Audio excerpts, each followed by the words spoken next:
हिंजिलिकाटू पौर परिषद 2 number ward रे मोर घर आम 25 वर्ष है आम प्रथम बी मास थिलु बर्तमान बीएलएफ है आमर बर्तमान जनवरी 8 तारिख दिन प्रथम आमको सरकार प्रथम गोटे चिट्ठी देले जे जोटा कि प्रत्येक इसी मेंबर मानक रिस्ट्रक्चर करा तापर जिते आम प्रथम कोरापुट आमर जयपुर कोरापुट आड़े जो प्रथम रैली है से आउ थे द्वितीय चिठी जनवरी 22 रे आमको गोटे देले देले जे आमको बीएलएफ सीएलएफ एलएफ इसी मेंबर समस्त को रिस्ट्रक्चर कर आमर सरकार सीना बदलला सार आमर किंतु आमर सीटा बदली ना आमर नूतन भाव जी सरकार आइला आमे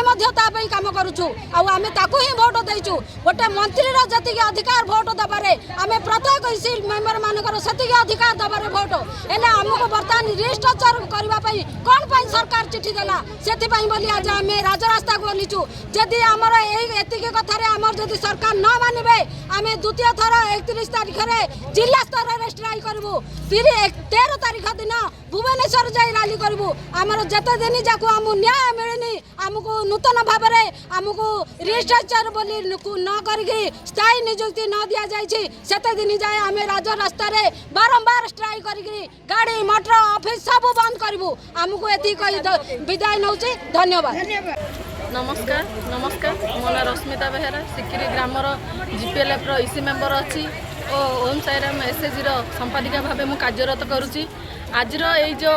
गणभिक्षोभ जो माँ मैंने जो ब्लॉक घेराव करते এই ব্লক ঘেরাউরে आम पाखक गोटे स्टेट रु गोटे चिट्ठी आसी से चिट्ठी मध्यम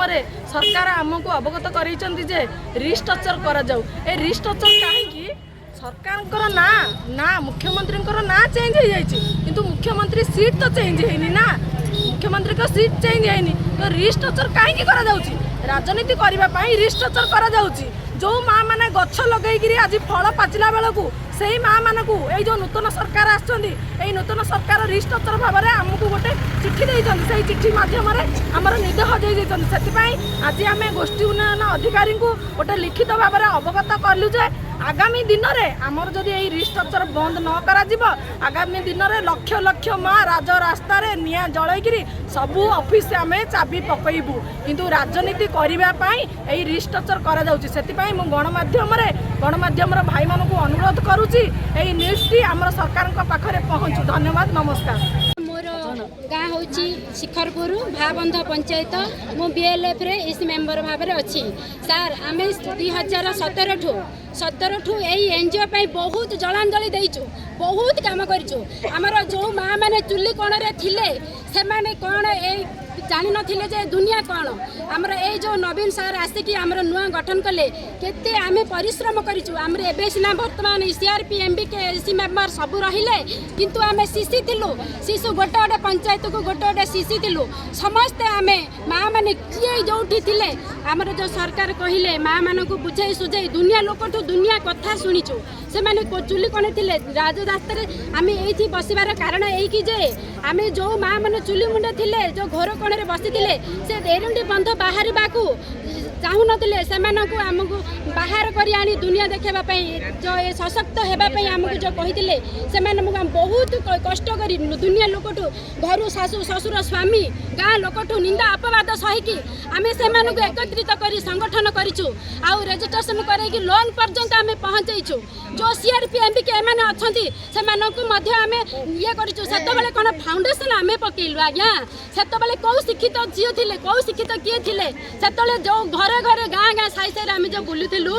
से कहते किए बाहर नथिले आम कहते हौ तुम ये नथिले कौन है तुम ये कर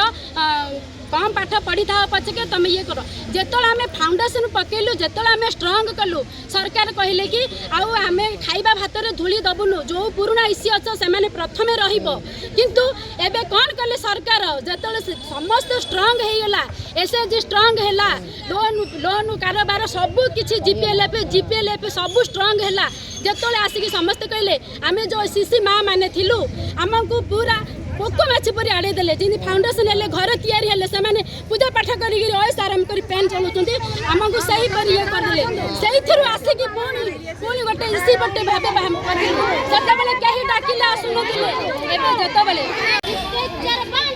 बंद करो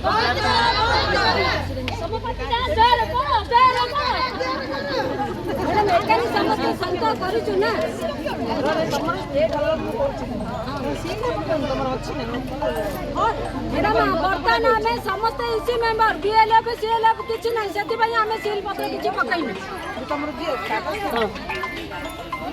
भ्रष्टाचार बंद करो, भ्रष्टाचार बंद करो, भ्रष्टाचार बंद करो। सरकार तुम्हें मानी नहीं, सरकार तुम्हें मानी नहीं। हमारा दाबी, हमारा दाबी,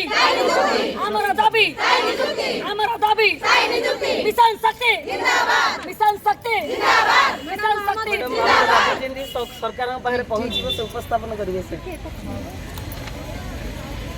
मैडम आम चिठीटा को तुरंत पठेदेवे आम जो जानुरी 8 जानुरी 22 आम पाक चिठी आम से आमर निद हजि जाइए आमको बर्तमान आमर चिठी